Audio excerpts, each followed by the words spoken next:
एक काही 4-5 दिवसाआधी आमची ट्रिप गेली होती अलिबागची. प्लॅन कॅन्सल झाला होणार होता, पण काहीच कारणामुळे तो प्लॅन सक्सेस झाला. तो प्लॅन फर्स्ट होता, पण प्लॅन अलिबागचा होता. प्लॅन तर फेल होणारच होता, पण फायनली तो सक्सेस झाला. तर अलिबागला गेल्यावरती एक गोष्ट तर नक्कीच कळाली, एका तास बसून खूप साऱ्या प्रश्नांची उत्तर मिळतात. तसंच मी खूप मजा मस्ती केली. आणि नंतर तिथला पाण्यांचा आवाज, तिथली झाडं, तिथली फुलं, तिथली पानं. तर लिटरली गाईज खरं सांगतो, अलिबागला गेल्यावरती माझ्या मनाला एवढी शांतता भेटली, तुम्ही बघू शकता.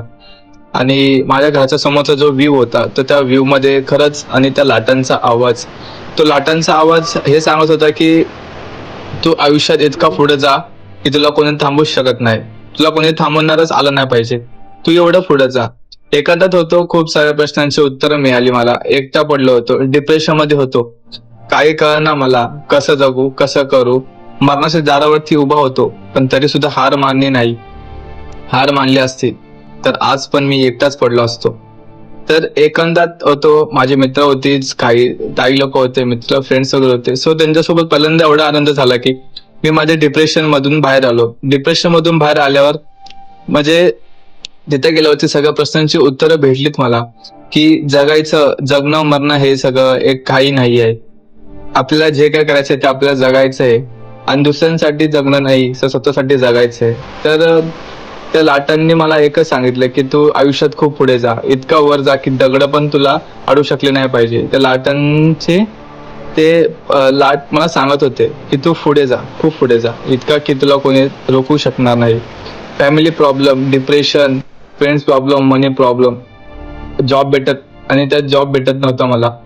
आणि गाईज खूप डिप्रेशन मध्ये होतो मी. एकांतात बसलो होतो. ह्या सगळ्या प्रश्नांची उत्तरं मी शोधून काढली.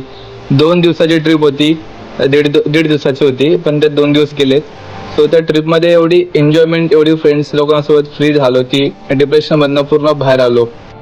अजून पण माझ्या लाईफमध्ये खूप सारे प्रॉब्लेम्स चालू आहेत, तरी पण मी त्या सगळ्या गोष्टी फेस करतोय. इतका डिप्रेशन मध्ये आहे की आता पण डिप्रेशन मधून बाहेर नाही आलो, तरी पण सुद्धा मी ट्राय करतो की अजून डिप्रेशन मधून बाहेर यावं.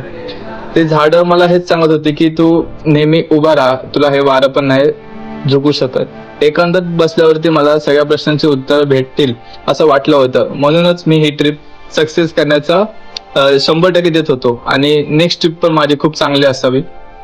आणि नेक्स्ट ट्रिप माझी नेक्स्ट मंथ मध्ये, मार्च एप्रिल मध्ये आहे. तर त्या ट्रिप मध्ये पण मी तुम्हाला असं काहीतरी असं दाखवेन. माझं डिप्रेशन मध्ये असण्याचं कारण पण खूप आहे गाईज, की फॅमिली प्रॉब्लेम्स, माझे हे कॉन्टेंट क्रिएशन लाईफ, ही सगळी खूप हार्डली सगळ्या गोष्टी मी फेस करतोय आता सुद्धा. तरी पण मी रडतोय रोज, रात्रीचा रडतच झोपावं लागतं मला. जेवण अर्धवट जेवते. चला भेटू पुढच्या व्हिडिओमध्ये.